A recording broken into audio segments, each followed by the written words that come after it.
kayong lahat! Welcome to one of the episodes of the Technology Tour Vlog series for the National Science and Technology Week celebration in Western Visayas. I'm Elle. I'm Rai. And I'm Hazel. Ang kasama ninyo sa episode na ito. Alam niyo ba na ang Western Visayas ay may mga natatanging yaman? Join us as we learn more about the world of drug discovery. Tara!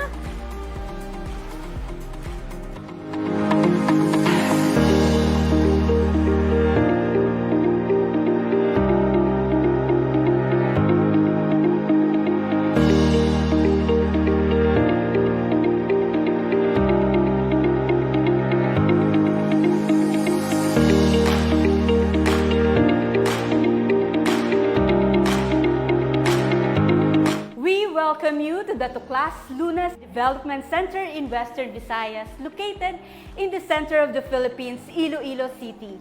We are here in the University of San Agustin.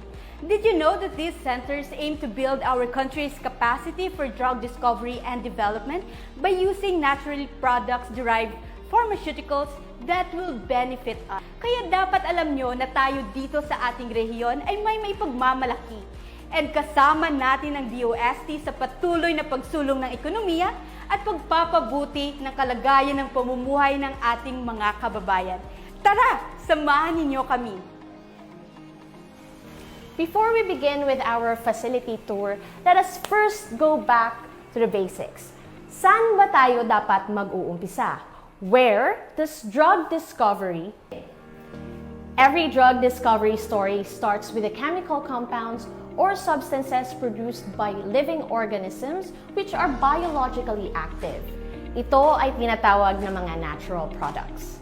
To have access to these natural products, the centers focus on the exploration of 𝗙𝗟𝗥𝗘𝗟 from the vast marine sediments surrounding the Philippine archipelago as a rich, untapped reservoir of novel bioactive natural products. Tayo ay sagana sa iba't ibang mga yamang dagat at lupa kagaya ng pinya, pigeon pea, fish poison tree, noni plant, at mga plant-derived products kagaya ng honey.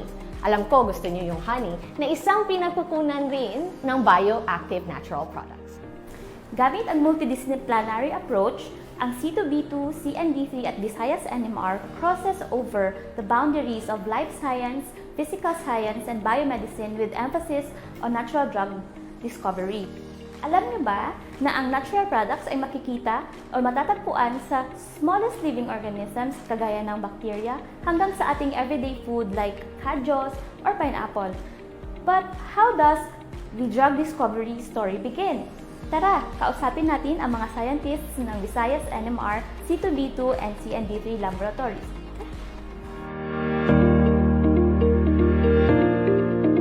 Mag-lab muna tayo guys, bago tayo pumasok. Let us get to know our science research specialist ng Tuklas Lunas Development Center. So we have... Hi, ako po si 𝗙𝗟𝗥𝗘𝗟. Hi, my name is Edna. Hello, I'm Chuck. Hello po, I'm Juliana. Welcome to... Tuklas Lunas Development Center! So we have 7 laboratories here in the centers and I will tour you to each one of them. Para pa, yung diffusion cell na ginagamit para i-test yung effectiveness ng formulations na ginawa namin sa aming pananaliksik about sa antibiotic activity ng kadyos. So tara, silipin po natin. So sa project po namin, which will be out in the market by the first quarter of 2020, Skivius toner at saka yung Skivius gel obtained promising results or obtained activity against a broad spectrum of skin pathogens. So ngayon po, puntahan naman natin yung MALDI Imaging Facility ng University of San Agustin, C2B2 at CND3. Tara po! At dito po sa aming laboratory ay may dalawa kaming major na layunin. Una is alamin kung ano ang mga major components na matatagpuan sa aming samples. At ikalawa, saan saang parte ng ating samples matatagpuan itong mga major at unique components. So, ang una po nating sample ngayon ay pineapple. So, favorite niyo ba yung pineapple? Yes, I love pineapple jam. Kumakain ka na. Yes po. So, pineapple or pinya ay isa sa mga prutas na hindi nawawala sa hapag ng mga Pilipino because it can help improve food digestion. At may isang paniniwala na ang pineapple ay nakakatulong upang ma-lower ang cholesterol level na nagkukos ng heart attack or stroke. Ngunit wala pa itong scientificong basihan at dito sa aming laboratory, malalaman natin kung saang parte ng pineapple. So, next na ginagawa namin is analysis gamit po yung MALDI. Yung meaning ng MALDI is Matrix Assisted Laser Desorption Ionization. So ito po, basically, gumagamit ng laser. Dito po sa likod, meron po siyang area dito kung saan pinapasok yung sample. Tapos, gumagamit siya ng laser. So, nililaser niya yung sample. Pero, hindi nasisira yung sample. Kasi, meron siyang coating doon ng matrix. Tapos, yung matrix yung tumutulong sa atin upang ma-identify kung saang parte ng pineapple matatagpuan itong mga unique components niya. So, sa mga kumakain ng pineapple, maging maingat po tayo sa pag-peel or pagbalat ng ating pineapple kasi yung mga major component na pwedeng makapagpababa ng cholesterol level ay makikita dito sa flesh niya or sa likod ng peel ng pineapple. So, sa pag-unlad ng siyensya at teknolohiya, mas na-enhance ang kaalaman natin kung ano ba yung major component ng mga kinakain natin sa pang-araw-araw tulad ng pinya. Oh, that's very interesting talaga, Sir Chuck. And I personally, siguro kaming tatlo, marami talaga kaming na-learn regarding sa project yung pinya and also yung mga capacities ng C2B2 and CND3 in enhancing and discovering such information. So aside sa kadyos at pinya na ating kinakain sa pang-araw-araw, yung ating likas na yaman ay hindi nagpapahuli sa pwede niyang mabigay na yaman sa atin. So, ito po ay mga beneficial bacteria na makikita sa buhangin. So, pupunta po tayo sa next na laboratory para malaman at tuklasin kung ano ang hiwaga na napapaloob sa mga beneficial bacteria na ito. okay, let's go.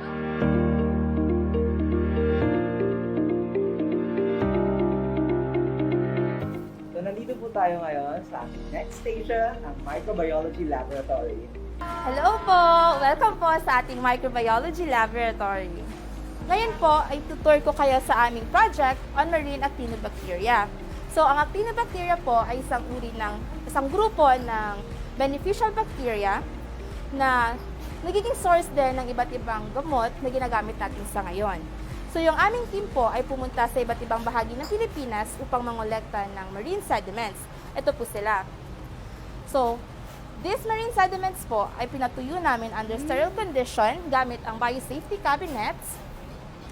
At ang pangatuyong buhangin ay tinatransfer namin sa solid marine media na magsisilbing pagkain ng mga beneficial bacteria na ito hanggang makapag-obtain po kami ng isang pure isolate. Yung pure isolate po is ibig sabihin isang uri ng bacteria lamang ang tumutubo sa isang plate. So after naming makakuha ng pure isolate, tinatransfer po siya namin sa isang maliit na tube na may laman tulad po nito, na may laman po na pagkain din. Then, ito po ang magsisilbing stock culture natin at isinostore po natin siya doon sa may -80 freezer. Sa freezer kayo? Yes, pupunta tayo doon sa kabila para makita ninyo ang ating library na tinatawag nating biobank. Okay, fine. Let's go! Let's go!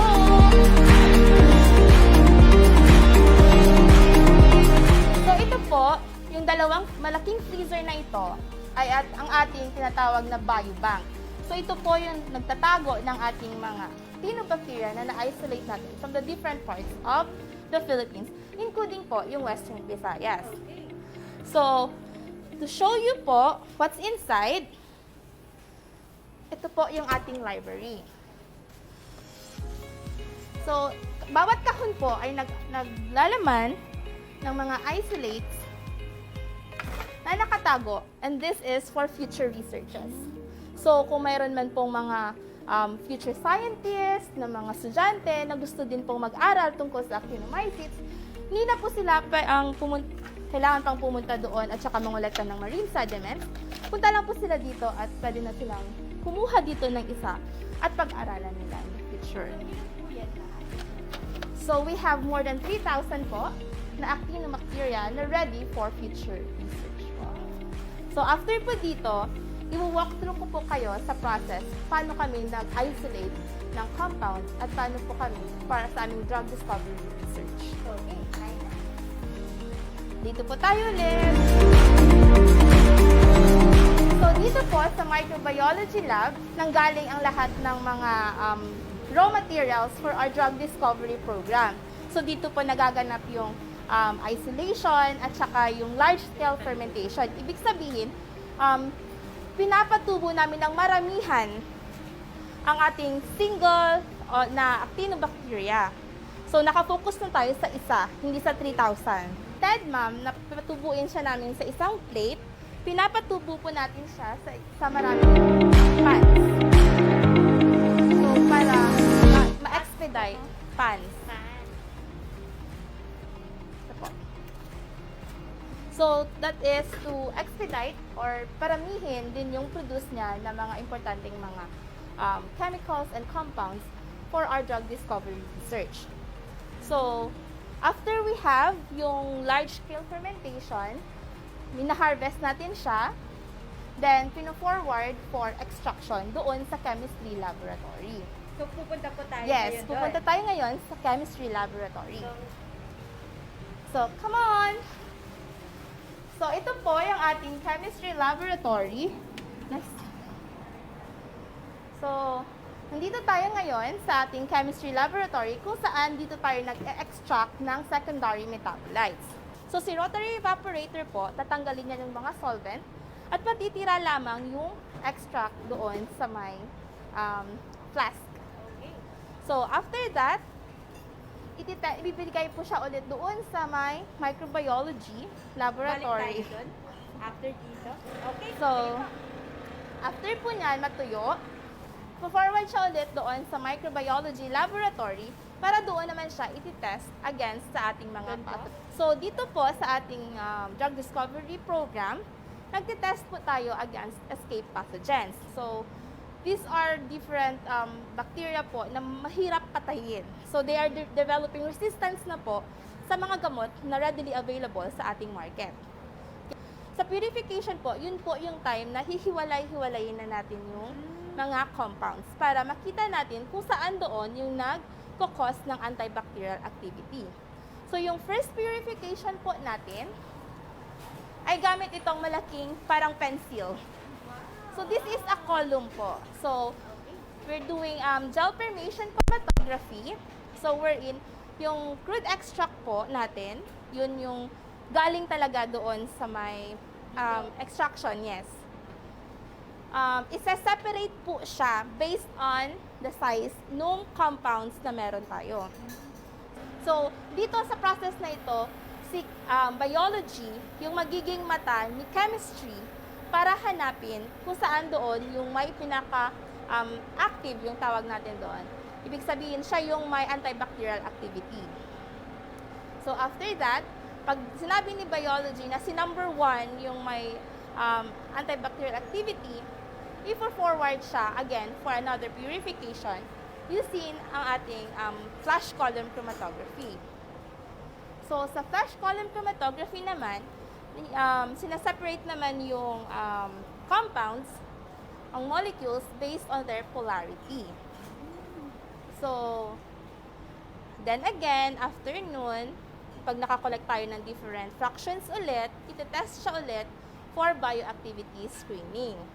So, we have the antibiotic screening and we have the anti-cancer screening also. So, yung anti-cancer, ma'am, doon sa kabila sa may cell culture. Okay. Pupunta tayo doon mamaya. Okay, sige. Then, yun yung ating bioassay guided purification. So, the chemistry, the biology becomes the eyes of the chemistry, then we decide kung ano yung fraction na ating i-pursue for purification. So, hanggang makakuha tayo ng pure na compound, which is isa na lang siya. So after po nito, doon na tayo sa... Yes. After nito, ma'am, iti-test siya ulit. Once na-prove na ito yung fraction na to, na pure compound, ito yung may activity, siya po ang ating isa-subject for metabolomic na profiling. Ibig sabihin, kikilalanin natin kung ano ang kanyang pangalan at saka kanyang structure. Opo. So medyo makaba-kaba pala yung process ng drug discovery and development. And syempre, minimake sure din na tama yung mga compounds na discover. Yes, ma'am. Because yung drug discovery po, hindi po siya overnight na process. Like, what we're doing here is the basic. So, from discovery, maraming pa siyang pagdadaanan after that. So pagkatapos nating malaman, na makuha na meron na tayong bioactive na pure na compound, pupunta naman tayo doon sa mass spectrometry laboratory para malaman ang kanyang identity. So halika kayo, punta tayo doon. So ito po ang ating mass spectrometry laboratory kung saan para siyang timbangan ng mga molecules. Ano po yung importance ng equipment na to sa drug discovery? Bale, ma'am, binibigyan na tayo ng idea kung anong klaseng compound yung ating na-isolate. So that will help us identify yung kanyang structure later on. So after nating malaman yung putative identity, kailangan natin i-confirm kung ano ba talaga yung pangalan ng compound na yon. So pupunta tayo sa NMR laboratory, Or the nuclear magnetic resonance. So after we have identified the putative identity of our compound using the LCMS, we are now going to elucidate the structure using the 600 megapix cryoprobe NMR here in the NMR laboratory. So after nating malaman yung identity ng ating compound, titest naman natin siya for downstream analysis. So that will include yung ating minimum inhibitory concentrations for antimicrobial screening, yung IC50 for anti-cancer, at saka yung toxicity assays. So, tawagin natin si Miss Juliana to explain more on this aspect. Hello po! So we actually do a lot of bioassays experiments, yung minention niya kanina, which is the MIC, the IC50. So yung dalawang bioassays experiments na iyon, ginagawa natin yun para tignan natin if yung compounds, anong concentration ng compounds yung epektibo sa pagpuksa ng bacteria at pagpigil ng growth ng cancer. And for the toxicity po, tinitest po natin yung compounds na na-identify dun sa LCMS natin if safe po silang gawin sa gamot po. Welcome to Cell Culture Laboratory! So, tignan po natin yung laboratory namin kung saan ginagawa, mostly our anti-cancer experiment. So, pasok po tayo. So, dito po sa cell culture, meron po kaming dalawang incubator na ginagamit to store our cell lines. So, parang bahay po siya ng cell line namin. So, dito po namin sila pinapatubo para gamitin sa aming mga experiment. At makikita po natin dito, meron po kaming microscope in which we use this to monitor the growth of our cell lines if okay na po siya para sa aming mga assay. So, meron po tayong flow cytometer dito. So, yung machine na to, it help us to assess cell population in real time. So, if meron po tayong 10,000 cells, makikita po natin all 10,000 cells po dito sa flow cytometer. So, ito po sila. Yan po yung example. So, yan po yung cancer cells natin na nilalaan dito sa flow cytometer. So, yung samples po na tinitest namin against our cancer cells, so nanggagaling po siya sa chemistry. So, basically, yan po yung compounds na in-identify rin sa LCMS. At yan rin po yung compounds na pinaprocess sa microbiology. So, parang interconnecting web po yung laboratory namin. So, whatever po na product na pinuproduce ng micro, then chem will process it, then we will just analyze the activity of those compounds. So, yung cell lines po namin, binibili po siya namin from a trusted supplier at pinapatubo po siya namin. So, yun po. So, meron po kayong masasabi sa ating mga viewers? So, in drug discovery research, there is actually a famous saying na fail now, then fail later. That is why it's very important to assess the toxicity of the compound at the early stage of research because it will save you your efforts, your resources, and especially the time that you will invest in your work, so that in our drug discovery program workflow in search for antibiotic drug lead produced by 𝗙𝗚𝗥𝗘𝗏 from the marine sediments of the Philippines. Wow, gandang saying no, pang motto, Yes. fail now than fail later. So in the 4 years since we've inaugurated C2B2 and CND3, we have partnered with industries to make antibiotics accessible to all Filipinos. So we have here from 𝗙𝗟𝗟𝗘 project, this will be out in the market in the first quarter of 2023. And right now we also have Hanel.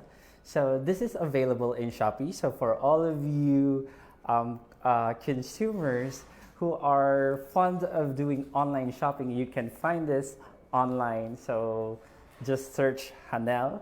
So Hanel is a product of the Honey Project here at the centers. Welcome to USAID PCHRD Tuklas Lunas NMR Laboratory in Visayas.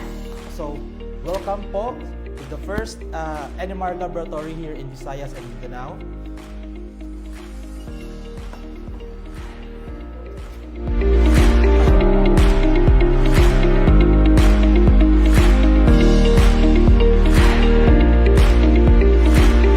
The first of its kind here in the Philippines and fourth here in Southeast Asia. So for clarification, this instrument does not have any radioactive materials. It contains a superconducting magnet.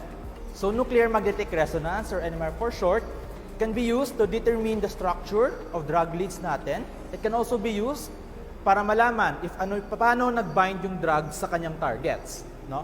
And it can also be used to determine the structure ng mga viral proteins natin. To use the NMR, we put our sample in what we call NMR tube, and then we put in the spinner just what we have here. Ito po siya, no? Example po yan. Ilalagay siya dito, and to put the sample in the magnet, you can use the workstation or you can push it here.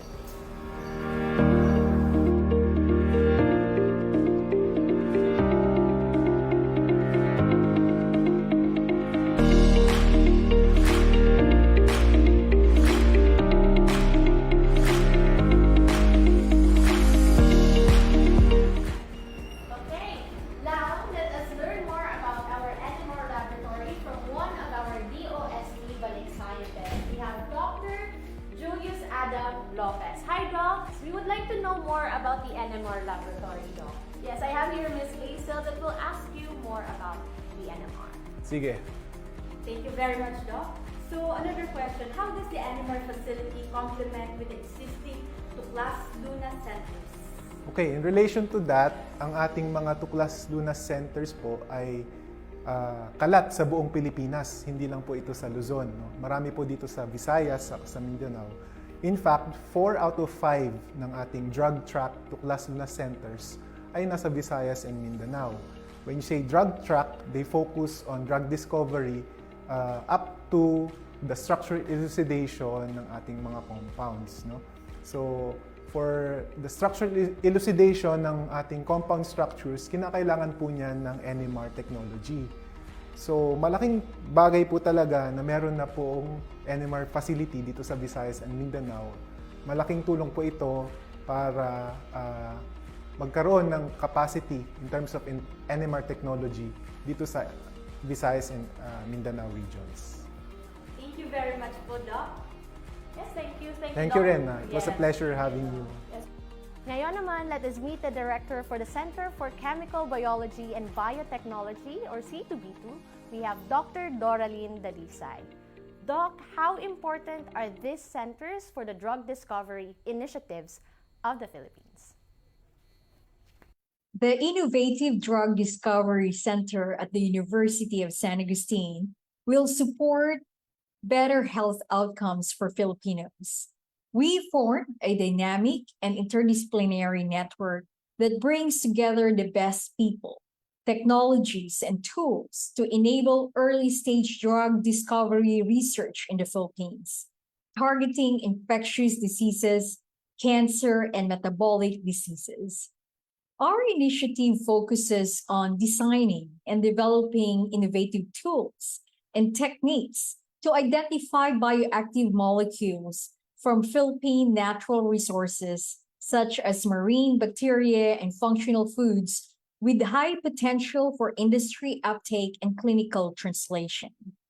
More importantly, the Drug Discovery Center at the University of San Agustin focuses on creating therapies for future infectious diseases outbreaks, thus enabling the Philippines' preparedness should there be an emerging pandemic in the future. Doc, how can we encourage our young scientists and institutions here in Western Visayas to go into drug discovery research? That is a very relevant question because it involves human resource competency building as well as infrastructure development. Let me start with young scientist encouragement, and my thought is that effective and productive R&D is driven by a higher purpose and not just by the quintessential short-term goals such as publishing for career promotion or institutional accreditation. Hence, the desire and the passion to serve the community through R&D is a personal and internal matter, and motivational approaches are as variable as every individual. We hope na sa mga susunod na taon is makabuild kami ng partnership, collaborations from the different institutions and different industries dito sa Pilipinas upang makakome up po tayo with products from the different researches and for the Filipino people. Sa muli, kami po ang mga research assistants na bumubuo sa Center for Chemical Biology and Biotechnology at Center for Natural Drugs Discovery and Development. We are the Tuklas Lunas Development Center in Western Visayas! That ends our technology tour for C2B2, CND3, and NMR Laboratory. Marami ba kayong natutunan sa episode natin today? Handa na ba kayo na maging bahagi ng drug discovery research sa Western Visayas? We hope you will visit the Tuklas Lunas Development Center in Western Visayas. I am Hazel. I am Rai. And I'm Elle.